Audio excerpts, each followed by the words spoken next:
بسم اللہ الرحمن الرحیم۔ السلام علیکم، میں ہوں شجیع اللہ فراست۔ آپ دیکھ رہے ہیں نیشنل اور انٹرنیشنل نیوز پر مشتمل 4 ٹی وی کا خصوصی خبرنامہ دنیا بھر سے، یعنی خبریں آپ کی نظر سے۔ سب سے پہلے ہیڈ لائنز۔ سوڈان سے انڈینز کو واپس نکالنے کے لیے آپریشن کاویری شروع، حکومت نے کہا صورتحال انتہائی نازک ہے۔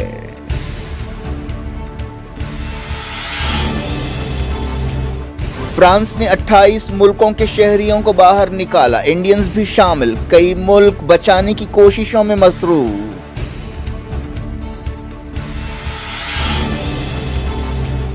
سوڈان میں لڑائی کے 10 دن پورے، ڈاکٹرز وداؤٹ بارڈرز نے کہا زخمیوں کی تعداد بہت زیادہ ہے۔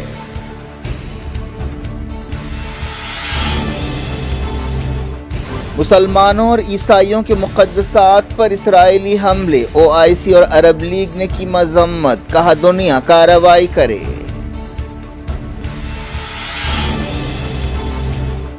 اسرائیل نے فلسطین کی مزاحمتی قیادت کو نشانہ بنانے کی دی دھمکی، حماس اور دوسری تنظیموں نے کہا نتیجوں کے لیے تل ابیب ذمہ دار ہوگا۔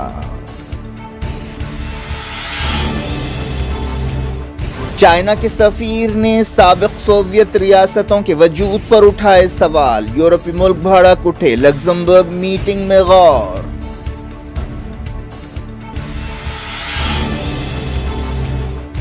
اپوزیشن اتحاد میں انا کا کوئی مسئلہ نہیں، نتیش اور تیجسوی سے ملاقات کے بعد ممتا کا بیان، کہا بی جے پی کو زیرو کرنا چاہتی ہیں۔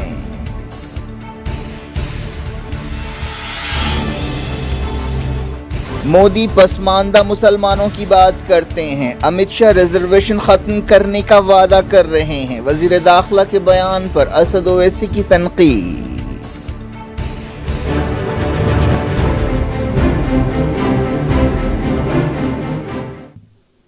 ہیڈ لائنز آپ نے دیکھی، اب خبروں کی تفصیل کی طرف آپ کو لیے چلتے ہیں۔ انڈیا نے سوڈان میں پھنسے ہوئے اپنے شہریوں کو واپس بلانے کے لیے آپریشن کاویری شروع کیا ہے۔ وزیر خارجہ ایس جے شنکر نے یہ بات بتائی، انہوں نے کہا کہ حکومت سوڈان میں تمام بھائیوں کی مدد کی پابند ہے۔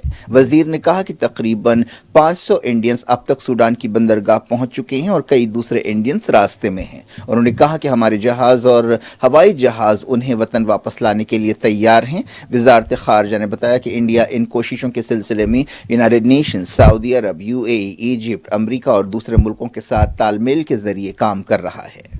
انڈیا نے کہا ہے کہ سوڈان کی سیکیورٹی صورتحال انتہائی نازک ہے اور تیزی سے بدل رہی ہے۔ سوڈان سے انڈیا کے علاوہ کئی ملک اپنے اپنے شہریوں کو نکالنے کی کوششوں میں مصروف ہیں۔ فرانس نے 28 ملکوں کے شہریوں کو باہر نکالا، جن میں انڈینز بھی شامل ہیں۔ سوڈان میں فوج اور پیرا ملٹری فورس RSF کے درمیان لڑائی ہو رہی ہے، جس میں سینکڑوں لوگ مارے جا چکے ہیں۔ نئی دہلی میں فرینچ ایمبیسی نے بتایا کہ اس نے کامیابی سے 388 لوگوں کو بچایا، لیکن یہ نہیں بتایا گیا کہ ان میں انڈینز کتنے ہیں۔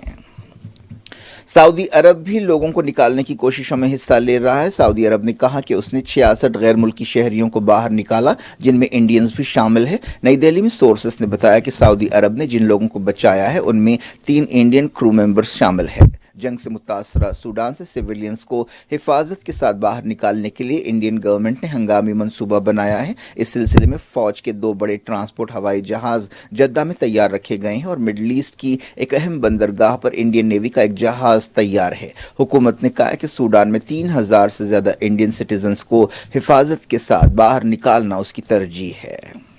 کئی ملک سوڈان سے اپنے شہریوں کو نکال رہے ہیں، ان میں ایشیا کے ملک فلپائن، جاپان اور ساؤتھ کوریا بھی شامل ہیں۔ فلپائن نے کہا ہے کہ وہ اگلے 24 گھنٹوں میں تقریباً 700 فلپینوز کو باہر نکالے گا۔ اس کے لیے بسیں کرائے پر حاصل کی گئی ہیں۔ ان بسوں میں فلپائن کے شہریوں کو پہلے ایجپٹ لے جایا جائے گا۔ جاپان اور ساؤتھ کوریا نے بھی قریبی ملکوں میں اپنے سپاہیوں کو اتارا ہے۔ سوڈان کی فوج نے کہا ہے کہ وہ چائنا کے سفارتکاروں کو باہر نکالنے کی کوششوں میں تال میل کر رہی ہے۔ انڈونیشیا نے کہا ہے کہ اس کے 43 شہری خرطوم میں اس کے سفارت خانے میں پناہ لے رہے ہیں۔ ایک رپورٹ میں کہا گیا کہ ہزاروں برٹش شہری سوڈان میں پھنسے ہوئے ہیں۔ برطانیہ کی حکومت نے کہا ہے کہ وہ اپنے شہریوں کو نکالنے کے لیے ہر ممکن کوشش کر رہی ہے۔ برطانیہ کے وزیر نے کہا کہ ایسا اندازہ ہے کہ تقریباً 4000 برٹش شہری سوڈان میں پھنسے ہوئے ہیں، لیکن یہ تعداد اور زیادہ بھی ہو سکتی ہے۔ جرمنی، اٹلی اور اسپین بھی اپنے سفارتکاروں اور سیویلینز کو باہر نکال رہے ہیں۔ برطانیہ کے وزیر خارجہ جیمز کلیورلی نے وارننگ دی ہے کہ جب تک سیز فائر نہیں ہو جاتا، برٹش شہریوں کے لیے مدد محدود رہے گی۔ سوڈان میں رہنے والے ایک برٹش بزنس مین نے بتایا کہ جو لوگ سوڈان میں رہ گئے ہیں ان پر قیامت گزر رہی ہے۔ سوڈان میں 15 اپریل کو فوج اور ریپڈ سپورٹ فورسز کے درمیان لڑائی شروع ہوئی تھی۔ یونائیٹڈ نیشنز کا کہنا ہے کہ لڑائی میں اب تک کم سے کم 420 لوگ مارے جا چکے ہیں۔ امریکہ نے کہا ہے کہ اس کی اسپیشل فورسز جیبوٹی میں امریکی فوجی اڈے سے کام کر رہی ہیں تاکہ امریکی شہریوں کو باہر نکالا جا سکے۔ برطانیہ کے وزیر اعظم رشی سونک نے کہا ہے کہ ان کی فوجوں کے سپاہیوں کے سامنے ایک مشکل اور پیچیدہ کام ہے۔ یونائیٹڈ نیشنز کی گاڑیوں اور بسوں کے لمبے قافلوں کو خرطوم سے روانہ ہوتے ہوئے دیکھا گیا۔ ان قافلوں میں کئی ملکوں کے شہری شامل ہیں۔ ترکی نے بھی ساؤتھ سوڈان کے شہر داد مدنی میں ریسکیو آپریشن شروع کیا ہے۔ اسپین کے ایک فوجی ہوائی جہاز کے ذریعے تقریباً 100 لوگوں کو نکالا گیا۔ ان میں 30 اسپینش ہیں، جبکہ پرتگال، Italy, Poland, Ireland, Mexico, Venezuela, Colombia اور ارجنٹائن کے شہری بھی ہیں۔ جارڈن کے عہدیداروں نے بتایا کہ 343 جارڈینینز کے ساتھ 4 ہوائی جہاز عمان ملٹری ایئر بیس پہنچے۔ ایجپٹ نے خرطوم میں رہنے والے 10,000 شہریوں سے کہا ہے کہ وہ سفارتی دفتروں سے رجوع ہوں۔ سعودی عرب نے 157 لوگوں کو باہر نکالا، جن میں 91 سعودی شہری ہیں۔ لڑائی کے 10 دن پورے ہو چکے ہیں۔ سوڈان کا دارفور علاقہ گولیوں سے گونج رہا ہے، دھماکوں سے گونج رہا ہے۔ ڈاکٹرز وداؤٹ بارڈرز تنظیم نے بتایا کہ زخمیوں کی تعداد بہت زیادہ ہے۔ ان میں سے زیادہ تر کو گولیاں لگی ہیں۔ ان میں کئی بچے بھی ہیں۔ بعض ہاسپٹلز پر بھی بمباری کی گئی ہے۔ سوڈان میں انٹرنیٹ اور فون ٹھپ ہے۔ OIC اور عرب لیگ نے بیت المقدس میں مسلمانوں اور عیسائیوں کے مقدس مقامات، خاص طور پر مسجد اقصی میں اسرائیلی کارروائیوں اور حملوں کی مذمت کی ہے۔ 57 مسلم ملکوں کی تنظیم OIC نے ایک بیان میں کہا کہ ایسے حملے عالمی قانون، جنیوا کنونشنز اور عالمی قراردادوں کی خلاف ورزی ہیں۔ OIC نے روزانہ اس طرح کے حملوں کے لیے اسرائیل کو ذمہ دار ٹھہرایا اور اسے نتیجوں کے بارے میں خبردار کیا۔ تنظیم نے انٹرنیشنل کمیونٹی سے کہا کہ وہ اپنی ذمہ داری نبھائے اور اسرائیل کی بار بار کی جانے والی خلاف ورزیوں کو روکے۔ عرب لیگ کے اسسٹنٹ جنرل سیکریٹری سعید ابو علی نے مسلمانوں اور عیسائیوں کے مقدس مقامات پر حملوں کی مذمت کی اور وارننگ دی کہ اس کے نتیجے نکلیں گے۔ انہوں نے کہا کہ اسرائیلی سپاہیوں نے عید الفطر کے دوسرے دن مسجد اقصی میں حملے شروع کر دیے۔ خبروں میں کہا گیا کہ اسرائیلی فوج نے باب الرحمہ پر حملہ بول دیا اور عید منانے والوں کو نقصان پہنچایا۔ فلسطینی تنظیموں حماس اور اسلامی جہاد نے اسرائیلی کارروائیوں کی مذمت کی اور کہا کہ وہ اسرائیلی حملوں سے اپنے مقدسات کی حفاظت کریں گے۔ فلسطین کی مزاحمتی تنظیم پاپولر فرنٹ نے اسرائیل کو خبردار کیا ہے کہ اگر فلسطین کی مزاحمتی قیادت کو نقصان پہنچایا گیا تو اس کی ذمہ داری اسرائیل پر ہوگی۔ حال ہی میں اسرائیل کی طرف سے مزاحمتی لیڈرز اور علامتوں کو نشانہ بنانے کی دھمکی دی گئی ہے۔ مزاحمتی طاقتوں کی طرف سے جاری بیانوں میں کہا گیا ہے کہ ہم اسرائیل کی طرف سے کسی بھی ہلاکت کی کوشش کا پوری طاقت سے جواب دیں گے۔ حماس کے ترجمان حازم قاسم نے کہا کہ قابض طاقت نے قیادت کو نشانہ بنانے کی دھمکی دی ہے تاکہ اس کی امیج سدھاری جا سکے، جو حال ہی میں مزاحمت کے حملوں سے متاثر ہوئی ہے۔ تو اسرائیل نے جارڈن کے ایک رکن پارلیمنٹ کو گرفتار کر لیا ہے۔ ان پر ہتھیاروں اور سونے کی اسمگلنگ کا الزام لگایا گیا۔ جارڈن کی وزارت خارجہ نے یہ بات بتائی۔ وزارت کے ترجمان نے ایک بیان میں کہا کہ رکن پارلیمنٹ اماد ادوان کار کے ذریعے جارڈن ریور پار کر کے فلسطینی علاقوں میں گئے تھے، جہاں اسرائیلی عہدیداروں نے انہیں روکا۔ ان سے سونے اور ہتھیاروں کی اسمگلنگ کے بارے میں پوچھ تاچھ کی گئی۔ ایران نے امریکہ کے secretary of state Antony Blinken کے ایک بیان کی مذمت کی ہے۔ وزارت خارجہ کے ترجمان نے ایران کے فوجی پروگرام کے بارے میں بلنکن کے بیان کو رد کرتے ہوئے کہا کہ ان کا مقصد امریکی ہتھیاروں کی مارکیٹنگ ہے۔ بلنکن نے کہا تھا کہ وہ ایران کی فوجی سرگرمیوں کو روکنے کے پابند ہیں۔ انہوں نے یہ بات دہرائی کہ ایران کا فوجی پروگرام اس کی حفاظت کے لیے ہے، کسی ملک کے خلاف نہیں۔